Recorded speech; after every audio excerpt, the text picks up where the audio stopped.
So good morning. Today we will state and prove the long-awaited URYSOHN's lemma. Since the theorem is very lengthy, so in one video we will prove the direct part, and in the next video we will prove the converse part. So first of all, the statement of the theorem. It is URYSOHN's lemma. The statement of the theorem is a topological space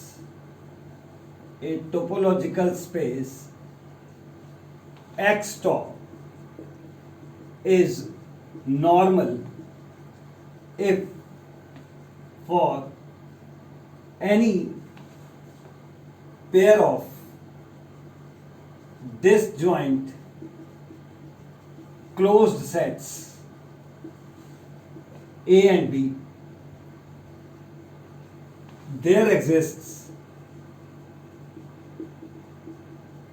a continuous function f from x to closed interval 0, 1 such that image of every point of A is 0 and image of every point of B is 1. This is the statement of the theorem, and it is here if and only if. That means the converse of the theorem is also true. But in this video we will prove only the direct part. In the next video we will move on to the converse part of the theorem. So let us start the proof of the theorem. So first part, when we suppose that the topological space is normal, so let X tau be normal. Further, let A, B be disjoint closed sets. So we have taken a pair of disjoint closed sets, and now we are to define a function f from x to the closed interval 0, 1, which is continuous, and under the function f, image of every point of A is 0 and image of every point of B is 1. So how to do that? A and B are disjoint closed sets, so that means A intersection B is phi. So you can say A is a subset of B complement. Now rename A as G0 and B complement as G1. So what we are having now we are having a closed set G0. There is a closed set G0 and it is a subset of an open set G1, because A was closed and B was closed, so B complement was open. A closed set, subset of an open set, and we know that in a normal space, if a closed set is a subset of an open set, then there always exists another open set H such that the closed set is the subset of H, and H is a subset of H bar, and H bar is the subset of the open set. So therefore, by normality of X, there exists an open set.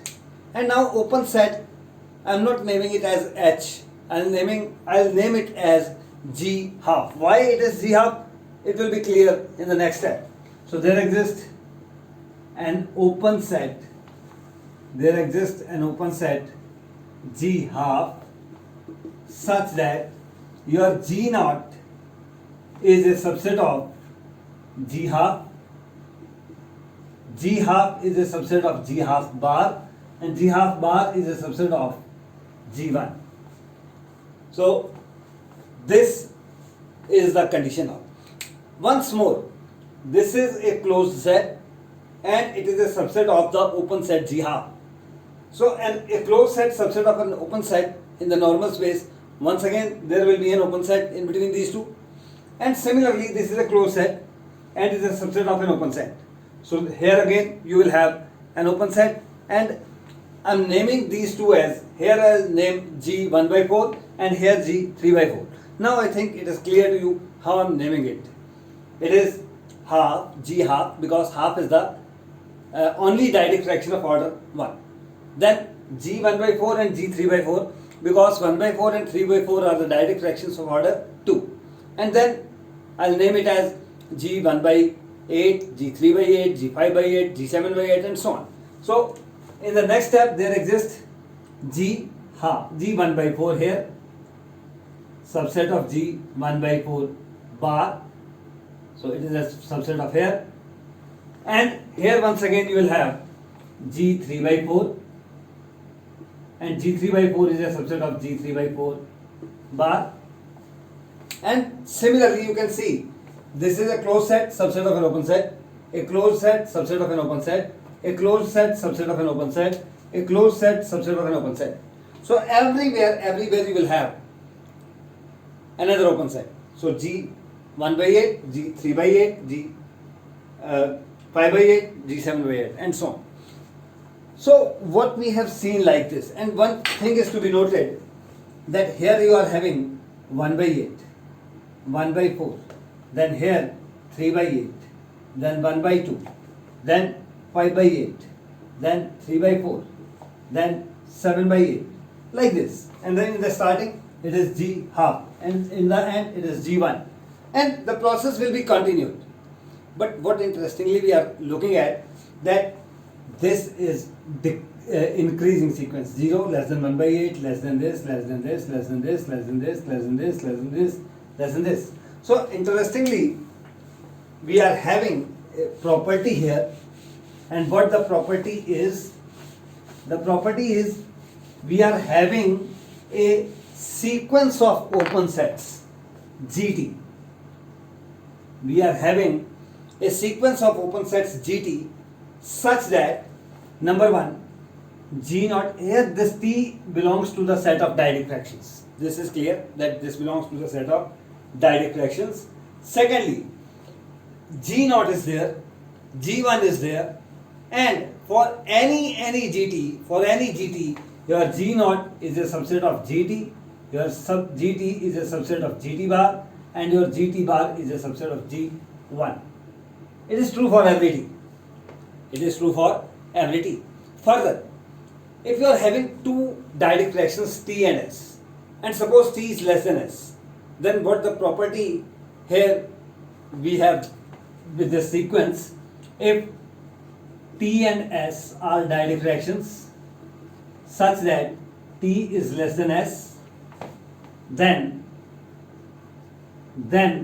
your G naught is a subset of GT, GT is a subset of GT bar, GT bar is a subset of GS, GS is a subset of GS bar, and GS bar is a subset of G1. So this is the property which is being satisfied by this sequence of open sets GT. Now diagrammatically look what we are having. So let us see this diagrammatically, and then we will move ahead for the final proof. Diagrammatically what we are having here, we are having a closed set G naught subset of an open set. Open sets I am denoting by dotted lines. So this is an open set.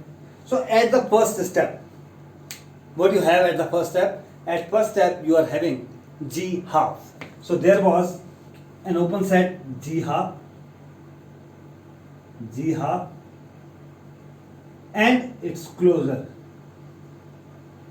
G half closure. So it is, I am writing here just half here to denote that interior one is the open set G half and the outer one is the G half closure, G half bar. Once again you were having two sets. One was G1 by 4 here and its closure here, and its closure here. So it was 1 by 4, and at the same time we were having G3 by 4. We were having G3 by 4 and its closure here. So this is G3 by 4 closure. So it is 3 by 4 like this. So looking at this diagram and analyzing the process we are having, we are going to define a function now. So define a function f from x to closed interval 0, 1 as f of x is equal to 1 if your x is not in G1.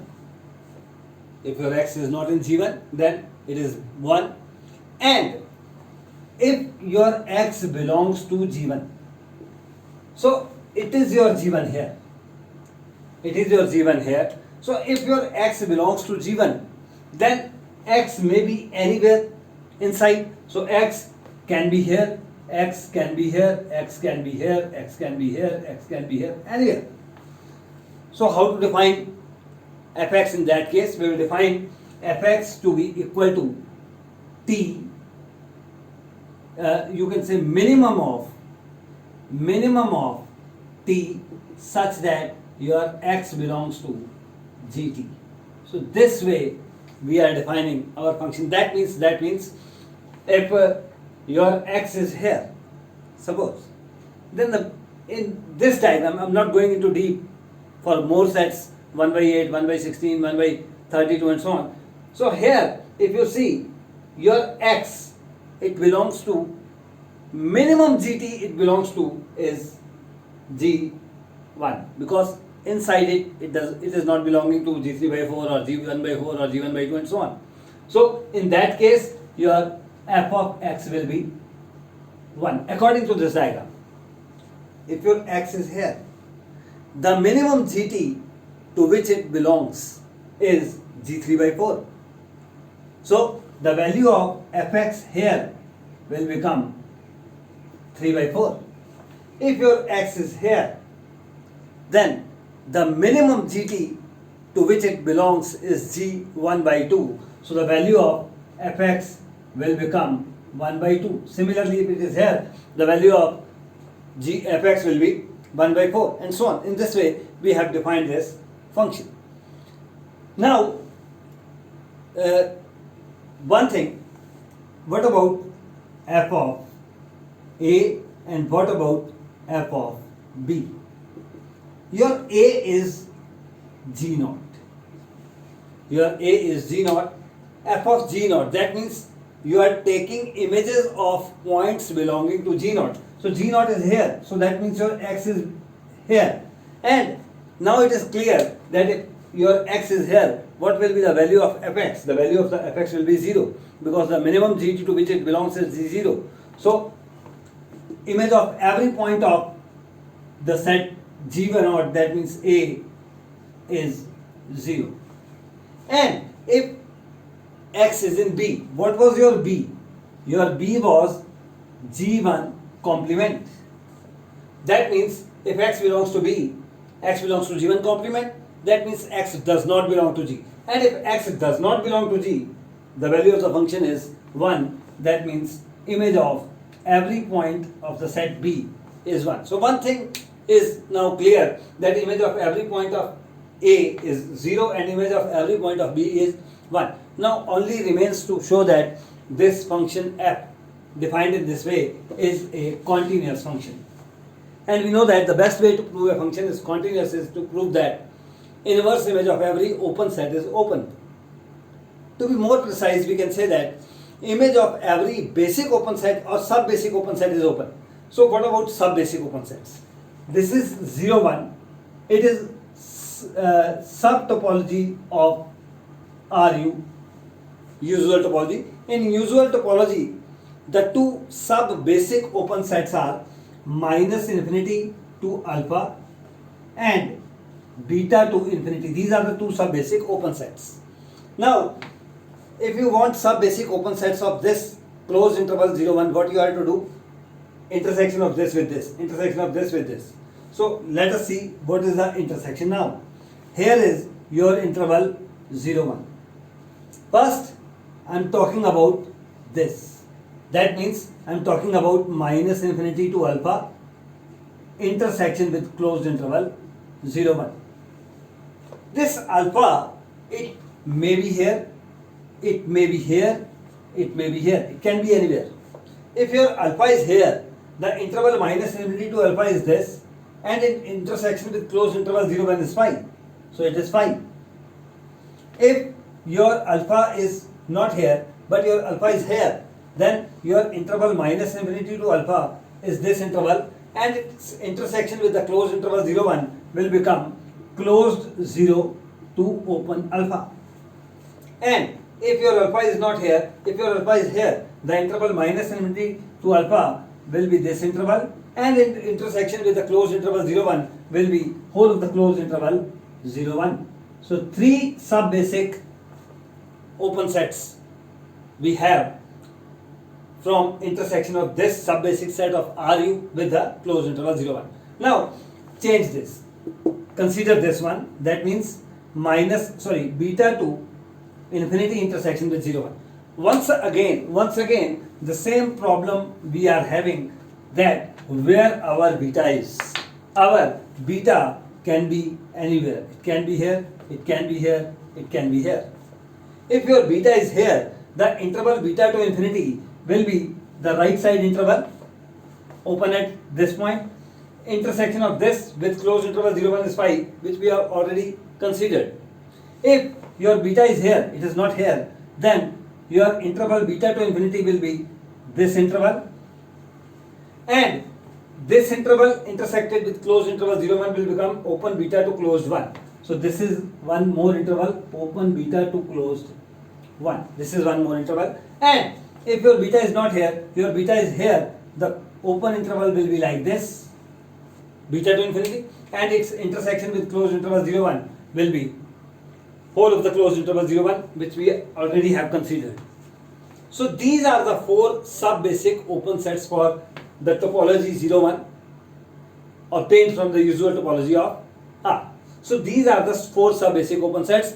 If inverse image of each of these one is open, the function is automatically continuous. So let us see what is the inverse image of these 4 sets. So I am writing these 4 sets once again.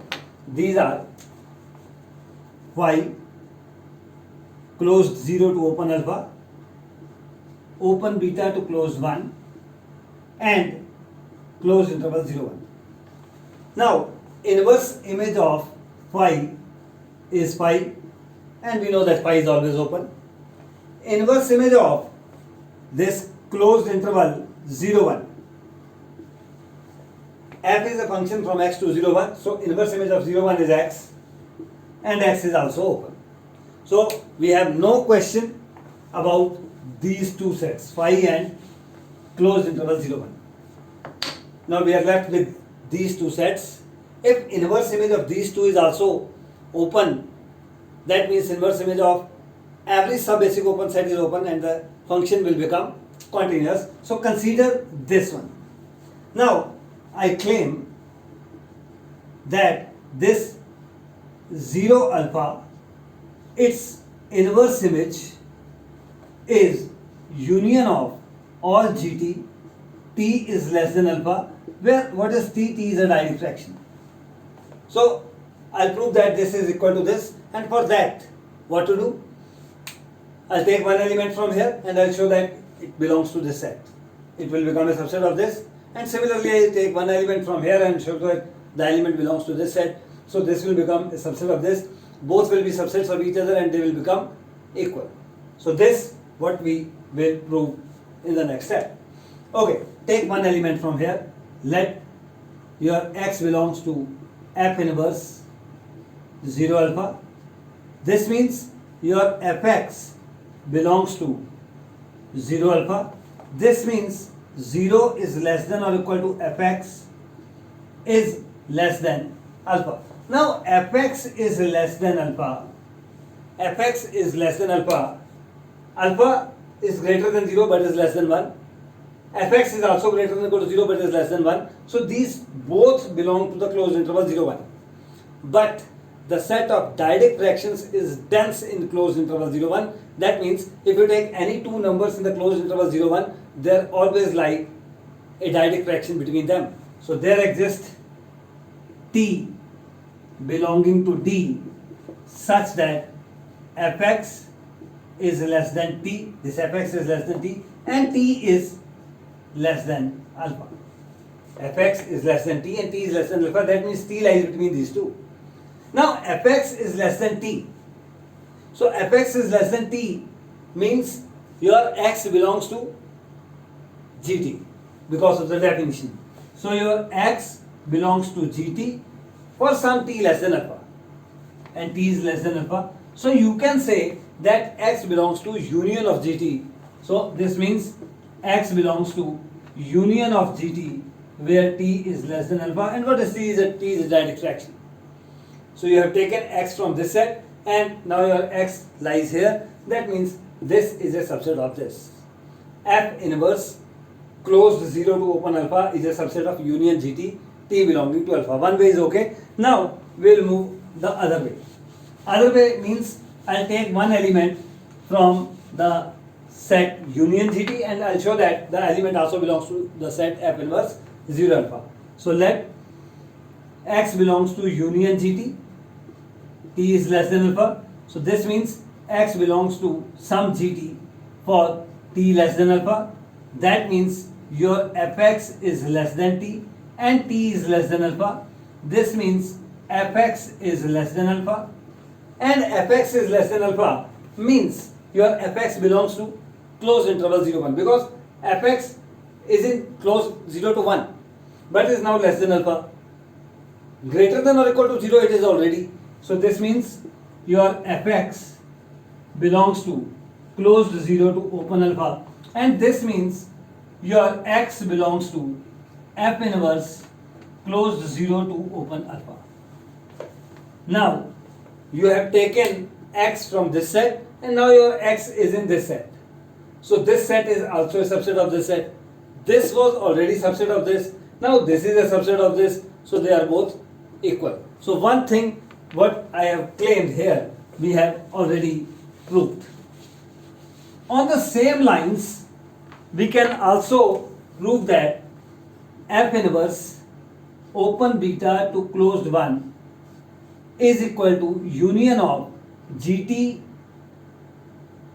bar complement t is greater than beta where t is direct fraction. This can also be shown on the same lines. Now gt is an open set and arbitrary union of open sets is open. So this set is open. That means inverse image of this subbasic open set is also open. Again, gt was open, gt bar is closed. gt bar is closed, this complement is open, and arbitrary union of open sets is open. That means this set is open. So inverse image of this subbasic set is also open. That means we have shown that inverse image of every subbasic open set here is open here. And that shows the function f is continuous. So what we have obtained? We have obtained a continuous function f from x to closed interval 0, 1 such that image of every point of a is 0 and image of every point of b is 1. That was what we were required to prove. So we have proved the straight part, the direct part of URYSOHN's lemma. In the next video, I'll prove the converse of it. Till then, wait for the next video. Thank you.